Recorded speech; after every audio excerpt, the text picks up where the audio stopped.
Terus ada yang bilang, Keluarga apa? iya kok keluarga mengancam. Gimana ini yang dengerin bilang tolong ini.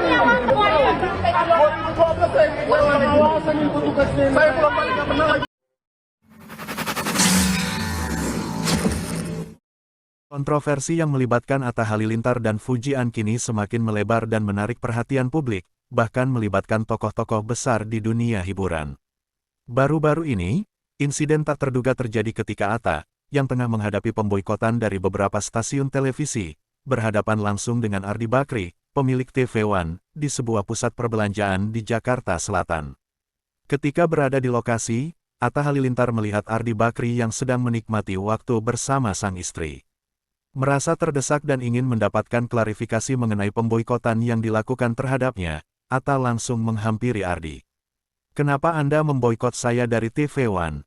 Saya rasa tindakan itu tidak adil," ujar Atta dengan nada penuh emosi, berharap bisa mendapatkan penjelasan dari bos media tersebut. Namun, Ardi Bakri, yang saat itu ingin menjalani hari dengan tenang, awalnya tidak menggubris kedatangan Atta dan memilih untuk tetap fokus pada aktivitasnya. Tindakan ini tampaknya tidak membuat Atta menyerah. Ia terus melanjutkan serangannya dengan kata-kata yang dianggap tidak pantas. "Anda tidak seharusnya bertindak seperti ini. Saya punya hak untuk diketahui alasan di balik keputusan tersebut," seru Atta, berusaha untuk memperlihatkan ketidakpuasan yang mendalam. Melihat situasi yang semakin memanas dan merasa bahwa bosnya diperlakukan dengan tidak sopan, bodyguard Ardi Bakri yang berada di dekatnya langsung mengambil sikap. "Sudah cukup, Anda perlu tahu batasan," timpalu bodyguard tersebut dengan nada tegas. Tindakan ini seolah menjadi peringatan bagi Atta yang tidak menyadari bahwa ia telah melanggar etika dalam berinteraksi dengan orang yang lebih senior di industri. Melihat bodyguard tersebut mulai mendekat dan bersikap intimidatif, Atta pun merasakan ketakutan.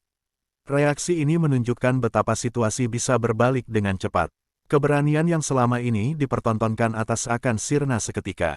Dalam sekejap, Atta merasakan tekanan berat dan memutuskan untuk segera mundur. "Saya tidak ingin berbicara lebih lanjut. Saya akan pergi," jawab Atta dengan terbata-bata, berusaha meninggalkan lokasi dengan langkah cepat. Insiden ini menggambarkan betapa perseteruan antara Atta Halilintar dan Fujian telah meluas dan melibatkan banyak pihak. Atta yang pada awalnya berusaha menunjukkan keteguhan hatinya justru terjebak dalam situasi yang tidak menguntungkan. Dengan kata lain, serangan demi serangan yang dilakukannya ternyata membawa konsekuensi yang lebih besar dan menjadikannya nampak tidak berdaya. Penyelidikan lebih dalam terhadap situasi ini menunjukkan bahwa publik kini semakin bereaksi negatif terhadap tindakan yang dianggap tidak pantas dari Atta. Banyak warganet dan penggemar lainnya menyuarakan ketidakpuasan mereka, bahkan meminta agar semua pihak untuk memboikot Atta. Sikapnya tidak mencerminkan seorang publik figur. "Harus ada tindakan tegas dari semua pihak," tulis seorang netizen, menegaskan bahwa masyarakat ingin melihat perubahan sikap dari Atta. Bodyguard Ardi Bakri bukanlah satu-satunya yang bersikap tegas dalam situasi ini. Banyak artis lainnya mulai mengungkapkan rasa simpatiknya terhadap Fujian dan menentang sikap Atta. Beberapa di antaranya secara terbuka mengutuk perilaku Atta dan menyerukan keadilan bagi Fuji. "Tidak ada tempat bagi sikap seperti itu di industri kami. Kita harus saling mendukung," ungkap salah satu rekan artis.